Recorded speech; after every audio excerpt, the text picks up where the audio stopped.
Thank you, Mr. Chairman. This is a very sad and disappointing day to see this committee, and in particular members of this committee who espouse to uphold the tenets of Islam, indulging in the Chinese delegation's Islamophobia today, in which they conflate the efforts of an individual to advance the religious and human rights of a persecuted minority in China with terrorism without providing any substantiated evidence. And I want to quote from the resolution of the NGO Committee and Consultative Relationships. And it requires that there exist, quote, substantiated evidence. That is also part of the rules of this committee. Evidence must be substantiated. There seems to be a belief that the United States does not take its responsibilities as the host country of the United Nations headquarters very seriously, that we just let known terrorists enter the United States willy-nilly to come and hang out here at the UN without any regard for the safety of our own citizens. We have been hearing from the Chinese government for many years now about their accusations about this individual and the organization that he is affiliated with, the World Uyghur Congress, including the same kind of allegations they've made in this letter.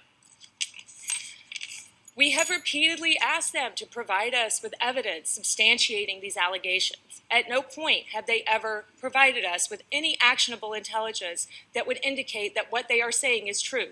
At no point. To this end, the United States has provided Mr. Issa, a German citizen in good standing with no criminal record, a 10-year multi-entry visa to the United States. Officials of the United States routinely meet with Mr. Issa. Again, if Mr. Issa were, in fact, an actual terrorist responsible for the many acts that the Chinese government has accused him and his organization of, does anyone in this room seriously believe we have troops on the line, young American men and women on the line in Syria right now fighting against ISIS and jihadist extremists? Do you seriously think we would be inviting this individual into this country and giving him free rein to travel about it? Give me a break. This is clearly an incident of the Chinese government using its position on this committee and its friends in this committee to engage in a reprisal against an individual.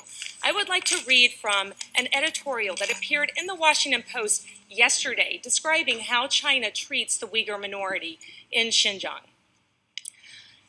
China is undertaking a repugnant campaign to destroy the identity of a minority people, the Uyghur Muslims of Xinjiang in the northwest, in the province in the far northwest. There have been a number of well-documented articles, and this editorial goes on to quote them.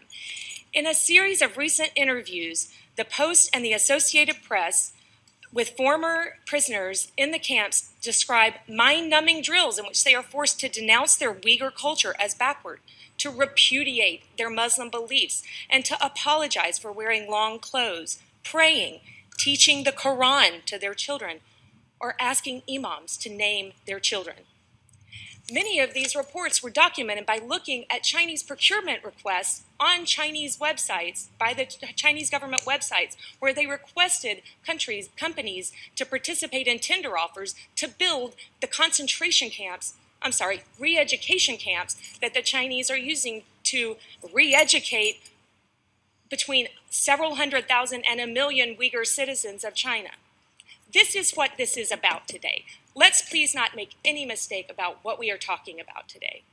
This is not about the Society for Threatened Peoples and their contributions to the United Nations. This is about the temerity that they have to allow an individual who is silenced in China, and a whole community, frankly, that is silenced in China, to speak out on behalf of the rights of that community. Isn't this what the UN is all about? Isn't this the whole organization here to promote self-determination also? I think that we owe it to ourselves as a committee and to the UN to ask the Chinese if they have genuine evidence of this individual's culpability for the acts of which he is accused, then they should produce that to DSS and make sure that he's never allowed in the UN again, or to the United States so that we can make sure that he is not allowed in the United States again. But so far they have failed to do so. Therefore, accusing the Society for Threatened Peoples, a long-standing, well-regarded NGO, of harboring a terrorist and promoting terrorism is beyond the pale today. This is just outrageous. And I would hope that the Chinese would have the sense to withdraw this request before this goes any further. Thank you.